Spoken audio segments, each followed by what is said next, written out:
DDS. From the DDS studios, we are your hosts, Blake Moulton and Bradley Newberry. It is another beautiful DDS day. We are going to be going down some trending topics. We're going to talk about some college football stuff too today.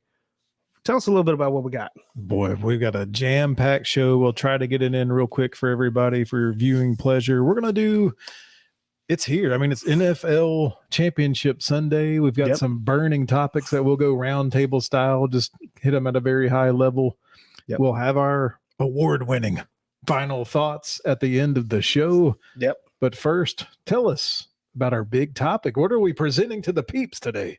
Well, we're going to be talking, I mean, you guys saw the thumbnail. We're going to be talking about the Power 5 conferences in their 2022 season. We're going to be ranking them. Mm-hmm.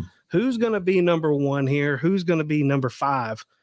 And if you're number 5, are you really a Power 5 conference? That's the question we got. We're going to answer that, and we're going to get to some more stuff. But first, go ahead down below, hit that like and subscribe button for us. Share it with all your friends. Give us a follow and a rumble on Rumble. Check us out on all of our social media, Facebook, Instagram, TikTok, and Twitter at DDS Sports Talk. And you can download all the audio versions of this podcast on your favorite podcasting platform. Newberry, let's just jump right in here. I mean, so Power 5 conferences.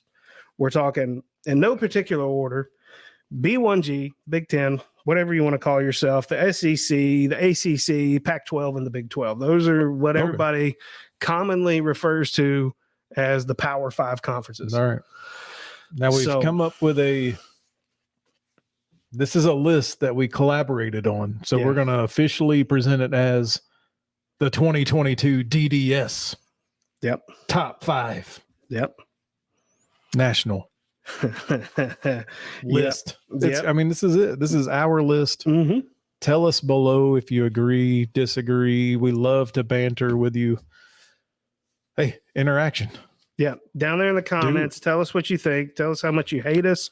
Whatever you want to do here. But let's go ahead and get number one out of the way. Let's just start at the top. I mean, if there's anybody that's questioning that the SEC is not the number one at this, then I don't know what in the world you're talking about or what universe you're living in. Can I give you some facts to why that's Please a true give me statement? some facts. Some Newberry facts. This is the 4th straight national title for an SEC team. The University of Georgia dominated TCU. 6 SEC teams finished in the AP top 25. We've got Georgia. I mean, we saw what they did in the national title game. Alabama, they absolutely killed Kansas State. The UT Vols dominated Clemson out of the ACC. LSU, they were the West divisional winner in the SEC. Mississippi State downed a game Illinois team, and by God, South Carolina gave Notre Dame bits. And we're really hot at the end of the year. These are the truths. The SEC remains number 1. I mean, and I've got more data here, and this part of the data doesn't really change my mind about number 1, but it supports it for sure. The ESPN FPI, SEC has 6 of the top 25 FPI schools. Teams in the top 25, 6. We've already mentioned it's the most amongst all the Power 5 conferences. Now, records versus other conferences, other Power 5 conferences. SEC 17-9, not too shabby. Really good. That includes bowls, which in the era of opt-outs, to where if you're not in a college football playoff, you're opting out most likely if you're a highly touted junior or senior. Do bowls really even matter? I don't know. Go check out an old podcast on that one. Yeah, I know. You can. I'll tag it up here for you guys. Do bowl games matter? Now, number 2, I don't think that there's any question amongst us anyway. I mean, we're starting. I think, but there are some fan bases out there that can say, "Look, there's a clear cut number 2 because." Which team was in the national title game, but that's not what DDS went with. What did we go with, Blake? We're going B1G here. B1G earned our number 2 spot. I think that the fact that you had two teams that were in the Final Four of the college football playoff, that's a big deal. Well, you know what else was a big deal? They lost. Yep. They both lost. Yep. So they clearly weren't number one. No. They had some decent teams. Now we'll get into kind of the spacing between these rankings here in a minute, but FPI had 5 B1Gs, 5 B1G teams in their top 25, 3 teams in the top 25 of the final AP poll. Mm-hmm. Their record against other Power 5 conferences, 9-10. Whoops. 9-10. Not the worst, though. No. I'll tell you that. It's not the worst. We'll get there. Now we're going to start hurting some people's feelings right here, I think. I'm going to give you got some more facts? You got some facts? So let me shout out the 3 teams that finished in the AP top 25. Michigan. Yep.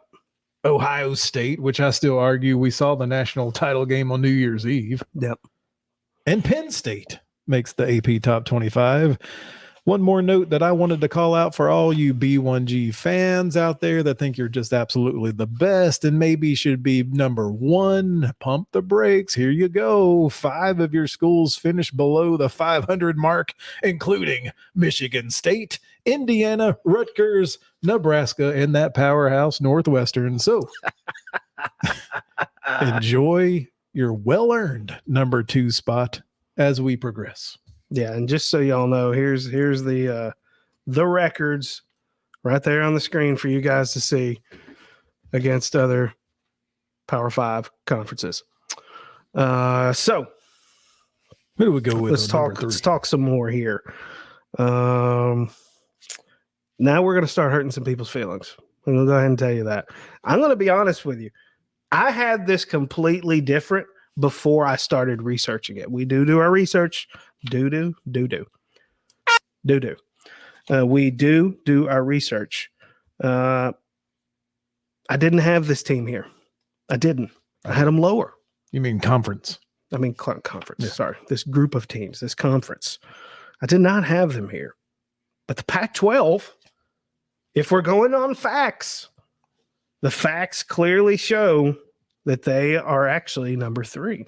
And the facts show that they actually tied the SEC with 6 schools finishing in the top 25. Those were Washington, Utah, USC, Oregon State, and UCLA. Drop some more knowledge about the Pac-12. FPI has 5 of the Pac-12 teams in their top 25, and their records, as you can see there on the screen, against the Power 5 conferences, 5-8. Yeah.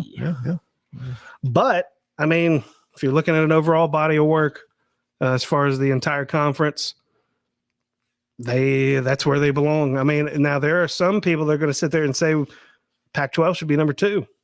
I've got an argument for why they shouldn't be. I would love to hear it. Let's hear it. Just like I had to speak to all you B1G fans out there to why you can't be number 1 Pac-12. Here's why you can't be number 1 nor number 2 in my mind. Not one Pac-12 team has made the playoff since 2016 when your representative, it wasn't one of the California teams. It wasn't even Oregon.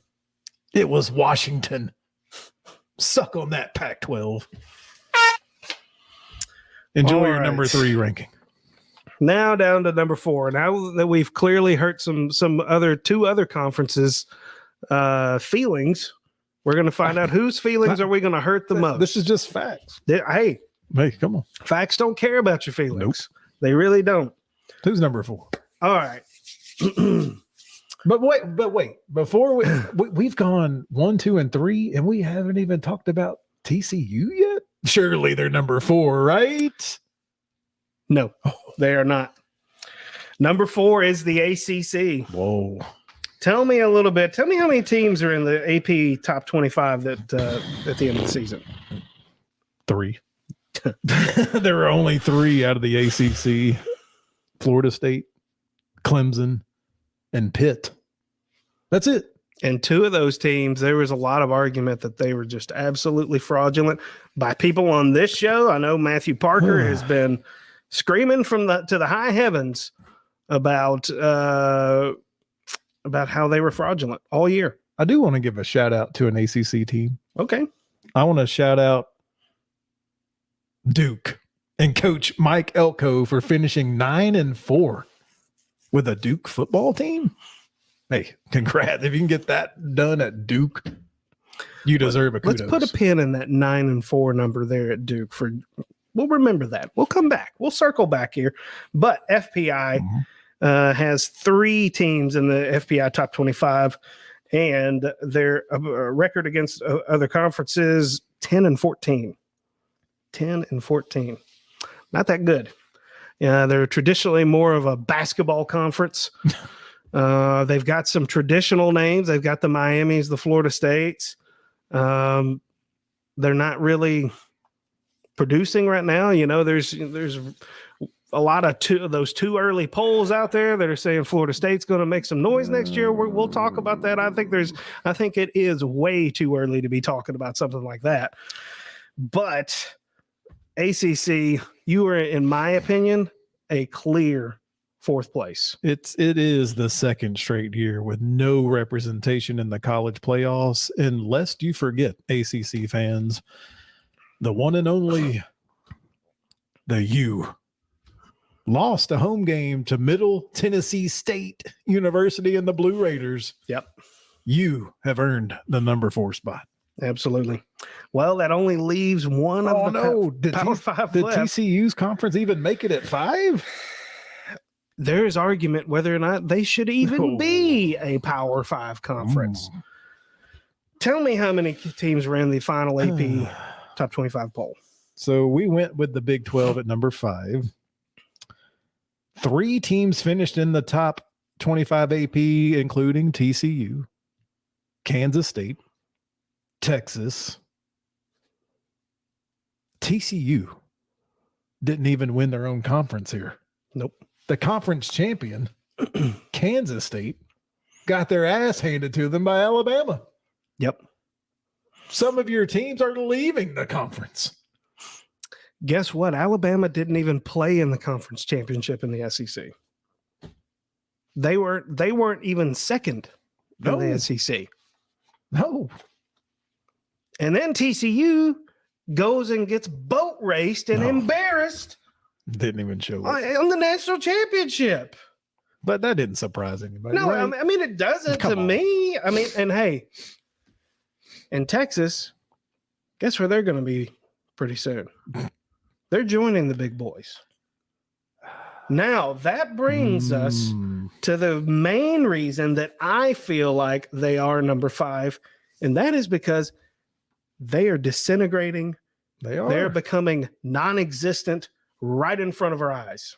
They better hurry up and get some backup plans. The Boise States of the world, whatever they can find.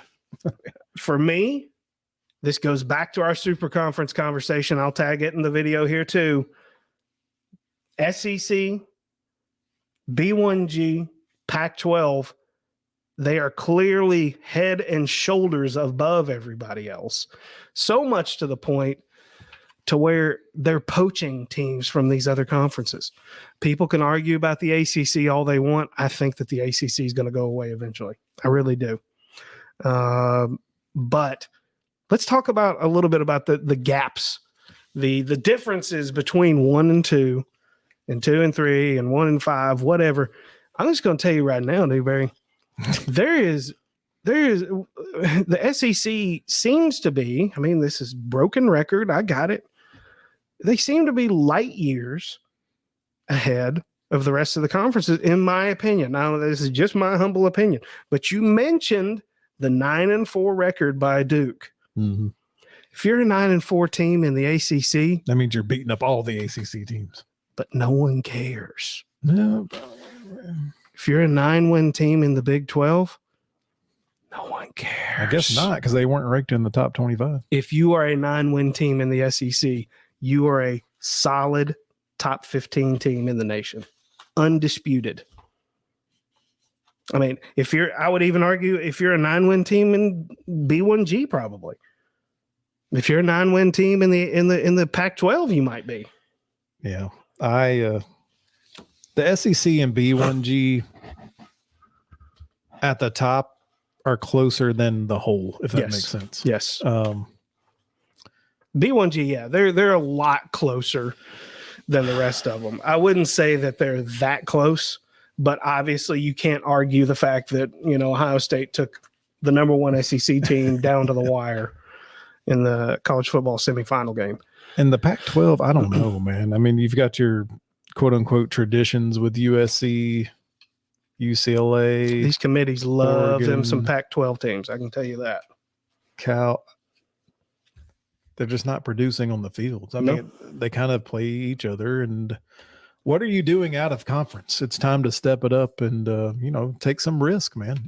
Risk reward. You have to schedule these games. Well, you look at the Pac-12, they don't have hardly any games outside of. That's what I'm telling them right now. They have to step up and risk reward. You're not going to be in the conversation if you continue to play out of conference games against Utah State and Louisiana State. You're going to have to play something else. Yeah. I mean, or I'm sorry, Louisiana Tech. I mean, if you played LSU, you'd be in the conversation. Yeah.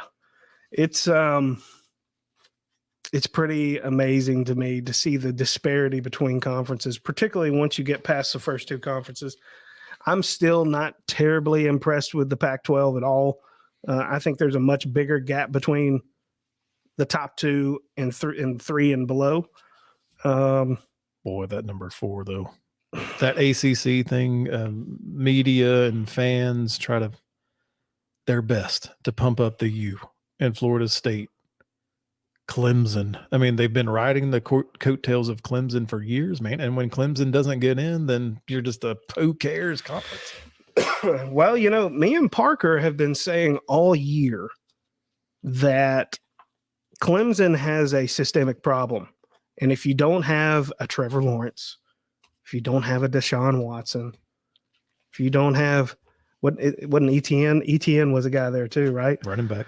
I mean, if you don't have that caliber talent there, they can't win. I mean, I just don't see it. I mean, you have DJ Uiagalelei, who is transferring. He's transferring, going to the Pac-12, right? He's going to Oregon State, right? Oregon State, I do believe. I've already said on these podcasts, I don't keep up with it. Yeah, I'm not going to actually look at the transfer portal finality until it's done. But the point is that you have supposedly one of the top quarterbacks around, and you can't do anything with him. You can't coach him. If he's not a Trevor Lawrence, a generational talent that can go out there and carry a team by himself, then you're not going to be able to be successful. And to me, there's a problem there. We'll see. It's obviously it all comes out in the wash. We go by facts here. We've laid out our facts. And then that final gap is an ocean to me. Yeah, I mean, even though you had a representative that was in the national title game, that's an outlier. I'm not taking anything away from TCU. No, we're really not. But we're talking about conferences, right? And when you have two teams that are flat out leaving, that's a problem. And I don't know how you're going to rebound from it. We'll see. Nope. We'll keep our pulse on the Big 12, but as of how it looks now in a review of 2022, it's a clear last place to me. I'm sorry if you got teams leaving. Sorry. I would say it would be fun to see 2 or 3 years from now. Is there going to be a 5? Will that number 5 be gone, or will it be assimilated into the vastness of the rest of the Power 5? That's what we love about talking sports. Absolutely. Well, hey, tell us what you think down there in the comments. Tell us we're wrong. We'll talk back with you. I would love to know what your opinions are. Give us your top 5. Tell us if we were right, wrong, indifferent. Absolutely. Let me know what you think. And we'll communicate back with you. We'd love to hear from you. All right, thank you for the college segment. We're going to jump into a little NFL talk. It is NFL Championship Sunday. But first, before we get into the matchups, let's just go round table style, real quick headlines. The New England Patriots hire Bill O'Brien as the offensive coordinator. Impacts of the hire. Obviously, back to college here, Alabama's going to have to scramble to find himself a decent OC, which I'm sure Nick Saban's probably known about this for a while. Bill O'Brien getting back into the NFL as an OC. But, he's going to be under the watchful eye of someone else that was Nick Saban's mentor. There's that connection there, right? Nick Saban came up under Bill Belichick. So this was probably a family hire, if you will, quote unquote, the Belichick family tree here. Is it a good fit? I don't know. I'm not terribly convinced that Bill O'Brien is an NFL caliber coach in any way, but remains to be seen. I think it's got to help when you're going into it, assuming it's Mac Jones again, which he did not do much to impress in year 2.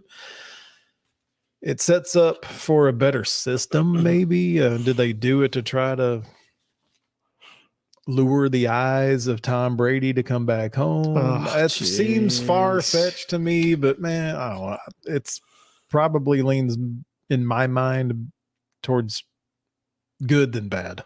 Maybe it's to help. I'm going to speak up for Parker here. Bailey Zappi. Come on, put him in. If Bill O'Brien helps solidify Zappi, why not? I mean, let the kid play. Let him play. Parker says do it. Here's another headline. This one from NBC Sports. The Jacksonville Jaguars at Chiefs game was the most watched Saturday afternoon divisional game since 2015. Okay. Over 34 million viewers. Will this help the Jags get some primetime love next season? Probably not. I mean, the NFL and all these big networks, in my opinion, they just don't care about these small markets. They don't. It doesn't matter how good they are. I don't think they care about the AFC South. That was facts. Over 34 million. The most watched game since. Yeah. I know. I don't think they care about any team from the AFC South. No matter how good they are. All right. I think it might. Well, we're both admitting the AFC South is not good. Yeah. Yeah, I'm not saying that, but I think honestly this sounds terrible, guys. The Trevor Lawrence effect could have a positive impact on it. He's a good-looking white quarterback. Oh, good Lord. I'm just calling it like it is, guys. Blake's opinions only. I'm just saying. The Carolina Panthers hire Frank Reich. Oh, good Lord. He's bad. Frank Reich. I don't understand I really don't understand the obsession with him. I never really looked at the Indianapolis Colts and were like, man, I'm really worried about that offense. Because they kept hiring these old retread quarterbacks. What's Frank got in Carolina? You tell me. You tell me. Who knows? Is it Sam Darnold? I don't know. I mean, yeah, there you go. Rinse and repeat with Sam Darnold. Good luck. They're going to draft somebody? They did. Matt Corral. Are they going to draft somebody again? Are they going to bring back Cam for the 5th time? I mean, Anthony Richardson? Hey, you better pay attention to our mock draft coming up here. It's going to be something to behold. Here's another headline. The New York Jets, quote, oh no, committed to finding a veteran quarterback. Oh no. Is this them just outright saying we're coming after Aaron Rodgers? Hey, I've been on other podcasts saying Aaron Rodgers wants to follow the footsteps of Brett Favre and go to the Jets. I think if he goes anywhere, it might be there. I thought it would be Indy because he loves Pat McAfee and he's on that show all the I don't think that matters. I think Rodgers is a nut job, quite frankly. Oh, here's one that hits home for you. News out of Dallas. Oh boy. Dan Quinn vows to stay with the Cowboys. Not interested in this cycle. Yeah, he has said that, quote, he has unfinished business here in Dallas. So I'm actually, hey, I like that kind of attitude. I mean, I hate that he's potentially passing up an opportunity. But hey, good on him. He's a great defensive coordinator. I think he's got a good defense to work with. I think he can fill some gaps maybe in the draft. He'd have an even better one. But we're going to see. We're going to see how that turns out for him. This one's fun. You kind of brought this one to my attention. I wasn't really paying attention to this, but what's up with the Damar Hamlin conspiracy theories? Wow. Yeah, I am going to have to pull this up here because, all right, so here is here's the rub. Here's what everybody's all concerned about. We'll show you that here in a second. Here's what everybody's concerned about. So the conspiracy theory, and this is not an opinion necessarily shared by anybody here on this show. No, I want to point this out. No, but the conspiracy theory was, one of them. There's a couple. I'll tell you one of them, which is the most absurd one. I don't think it's true. Want to be clear about that. Don't ban us, YouTube. The conspiracy theory is that Damar Hamlin actually passed away, and that wasn't him at the Buffalo game that they showed on TV. Now, that's the ridiculous one. I don't think that's true. And I'll show you why, because there's been video that come out of Damar Hamlin. Now, here's the conspiracy theory that I think might have some merit to it. I don't think that was Damar Hamlin at the Buffalo game. And I'm going to show you why. There's actual video here of Damar Hamlin. You can see his face. Let me, just so this doesn't freeze here.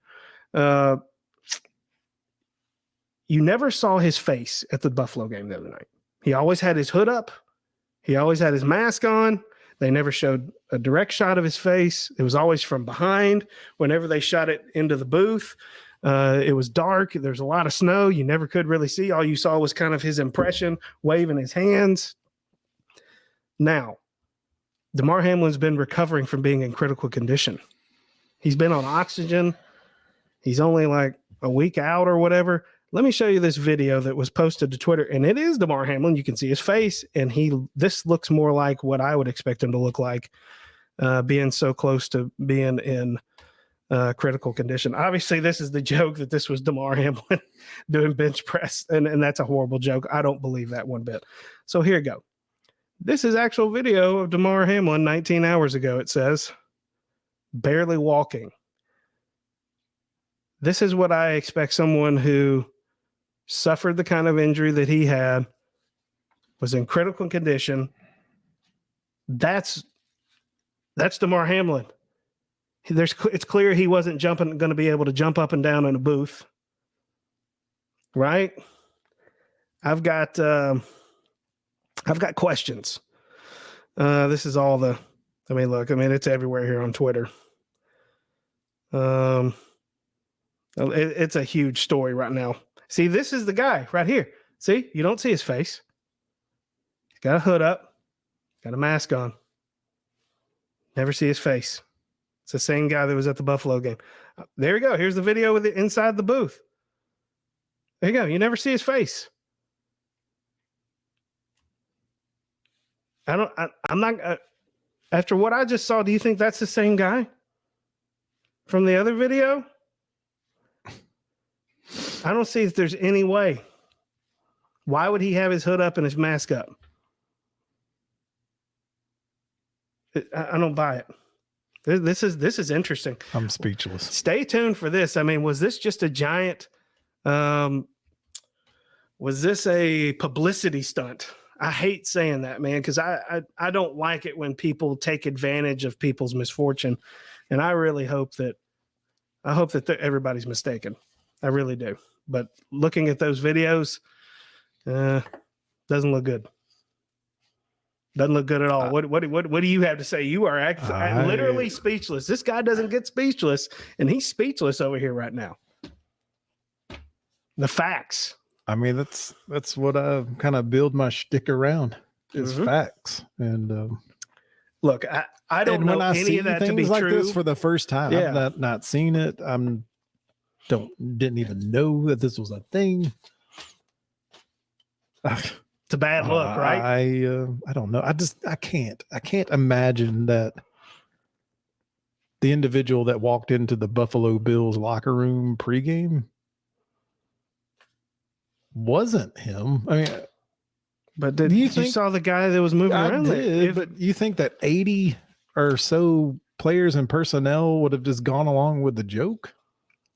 No way. That would be horrible. I mean, this is a serious situation. I didn't see that video, and I can look around. Was his face exposed then? No. He was in a golf cart and they dropped him off right at the door. You didn't see him. I mean, that's the thing. Did they know? Did they know? Oh, you mean when he was standing in front of the team? Yeah. Oh, I don't know. Did they know? I mean, Surely to goodness, it's not a. I don't know, man. Hard to say. There's a lot of. Is this it? So this is when he first got there. I'm showing Newberry this video. Yeah, and that's him going upstairs. Man, it's a bad look if it was the case. I don't know. I hope it's not true. I hope, because that's a terrible thing for the public to have to. I don't know. I'm gonna have to read more, but Well, I'm gonna move on to something more lighthearted. Yeah, let's Good get God. off of this crap. Jeez, I'm everybody. obsessed at this point. We're going to go to the Indianapolis Colts, a beloved team here in the AFC South. The Jim Irsay's number one choice for head coach remains Jeff Saturday. Jeff freaking Saturday. Yeah, man. I mean, he got his second interview and he's showing what he wants for the coaching staff. It sounds like it's almost done. I mean, the comedy show up in Indianapolis just keeps continuing. I don't know how in the world this guy keeps hanging around. I mean, there's all kinds of stuff here on Twitter. Oh God, please let the Colts hire Jeff Saturday as a full-time coach. I mean, look, as a fellow AFC South fan, I mean, yeah, that'd be great, because I don't think Jeff Saturday is a very good coach. He has no experience, and what did he go 1-7 or something like that? I like this one. If Jeff Saturday is hired, you can guarantee our week 1 losing streak will continue. Oh, good Lord. It's Ugh. great. I mean, the carousel, I mean, maybe it's not just a quarterback carousel in Indy. Maybe it's a coaching carousel as well. Oh, my God. And finally, we're going to Kansas City. The big news was Patrick Mahomes getting rolled up on his ankle. It looks like we've seen video and have some news outlets saying that Patrick Mahomes is walking around just fine. He is on track to play this week. Yeah, we'll post some Twitter video here of him at practice. You know, he's doing No stretches, boot. no boots. Look at him skipping around, hopping around. Look, if he was injured in any way, they're not letting him go out here and do any of this kind of crap here. No. So it looks like he's good to go. He had a press conference the other day, and look, he's handing the ball off here at practice, jogging around, looks great. I mean, this is the big video that everybody keeps showing, is him Walking off of the stage here. Maybe they'll show it. But they will. While this is going, we can just go ahead and set up the game. It's Joe Burrow, Cincinnati Bengals at Kansas City Chiefs. All week long, man, the Bengals have been the favorite. It even rose to -2 in some places. Can Burrow get back to the Super Bowl, or are we going home team here? I mean, what a matchup, right? This has all of a sudden become Burrow Mahomes, you know, kind of stuff. I think Joe Burrow is one of these special kids that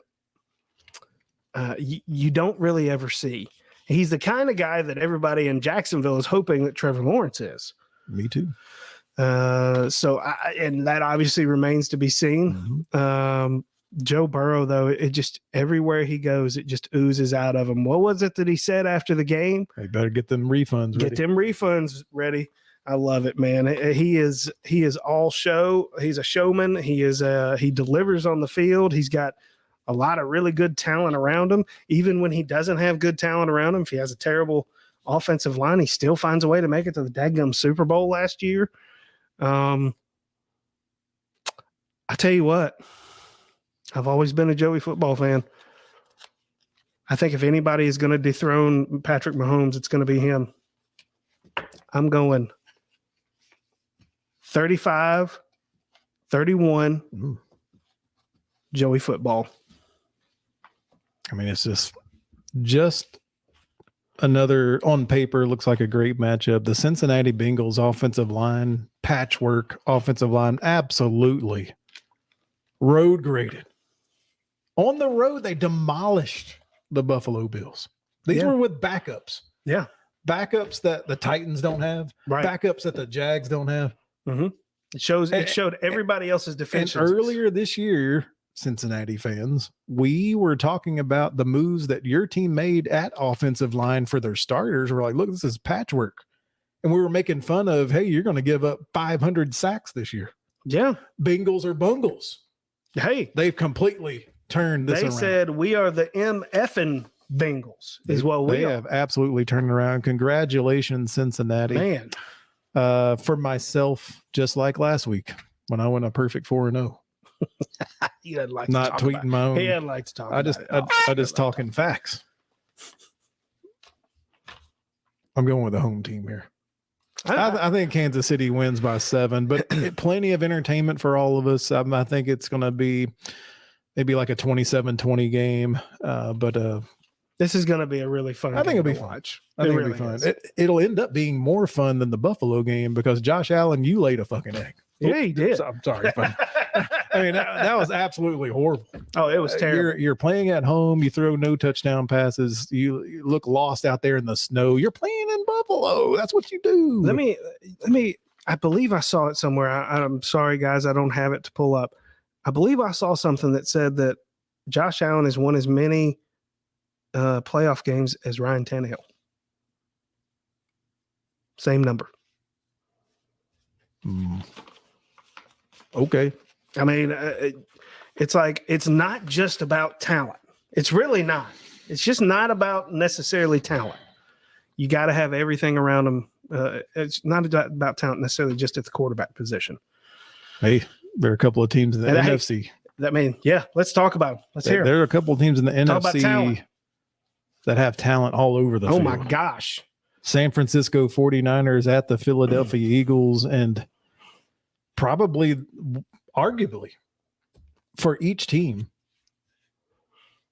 one of their weakest positions might be quarterback. I mean, this is not saying that Hurts is bad, not saying that Purdy is bad, but I'm just saying the talent around them is that much better. Yeah, I think that's really what the story is that the supporting cast is literally that good. They are. I mean, my God. I mean, you look at, first off, I want to address the Jalen Hurts situation. We on this show, we had some very good and very productive conversations with some Philadelphia fans before the season started. We actually said that, look, we think Jalen is capable of making the leap. We just weren't sure that he was going to make it, right? We're not saying he wasn't a good athlete. We were just saying he wasn't much of a passer up to that point. My goodness. He's kind of, he's got plenty of weapons around him, obviously. A.J. Brown. I mean, they fleeced the Titans. Yeah, they really did. But he's had a hell of a year. He really has. So are the Eagles in general. The other side, though, 49ers, obviously Brock Purdy is. If Brock Purdy wins the Super Bowl, I'm telling you right now, he will have a Netflix special about him before 2024 hits the calendar. 30 on Purdy. 30 on Purdy. I love it. Write that down. Hey, trademark alert. Trademark. DDS trademark. But I love it, though. Lots of weapons on both sides. Another game that's just going to be so much fun to watch. Debo, Kittle, Christian McCaffrey, Brandon Ayuk. I mean, he always gets forgotten. He's the downfield threat, man. He's that guy that just finds his way open. From Murfreesboro. JJ, come on, JJ. Come on, Murfreesboro. Jawan Jennings, come on, baby. That's right. But they're on the road. They are on the road. You know what I'm going to predict? They're leaving the friendly confines of sunny California, and they're heading up to the cold tundra. I don't know if it's tundra. It's cold and it's gonna be ugly. The fans are. It's the only stadium in America that's got a jail and a judge on standby in the stadium.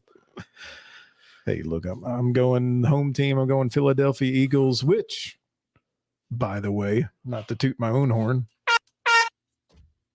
I predicted Kansas City, Philly in the Super Bowl. Yes, you did. And yes, that was at a time that none of us thought Philly was any good. Yeah. I was just looking for a storyline because, as I've said many times, my older brother said, look, there are more storylines in the NFL than WWE wrestling.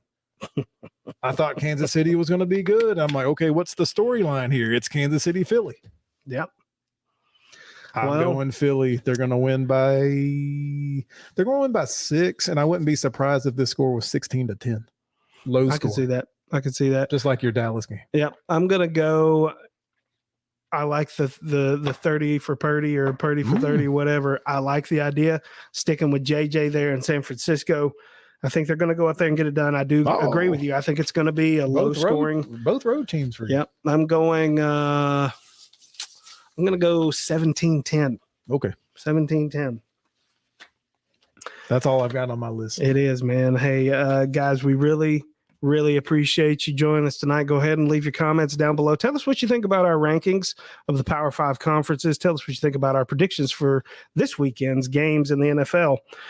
And also any of those other weird topics. I don't know what in the world's going on with this Damar Hamlin thing. Maybe you guys know. Y'all can tell us more about it in the comments. I don't really know, but we appreciate you joining us on your way out. Go ahead and hit that like and subscribe button for us. Give us a follow and Rumble on Rumble. Check us out on all our social media, Facebook, Instagram, TikTok, and Twitter at DDS Sportstalk. And you can download all the audio versions of these podcasts on your favorite podcasting platform. Newberry, it's your favorite time of the show. Final thoughts.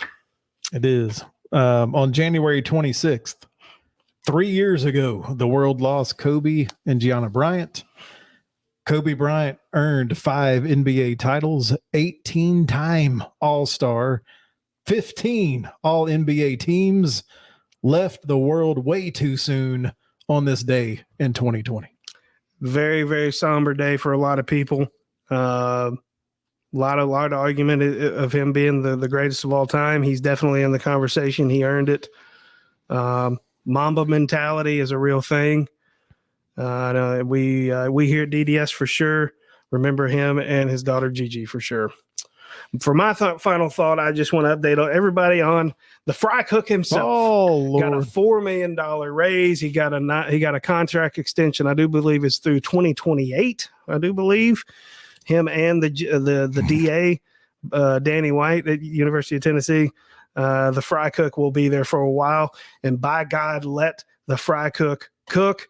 But as always, Newberry, it is and forever will be two-tone blue all the way. You guys be well.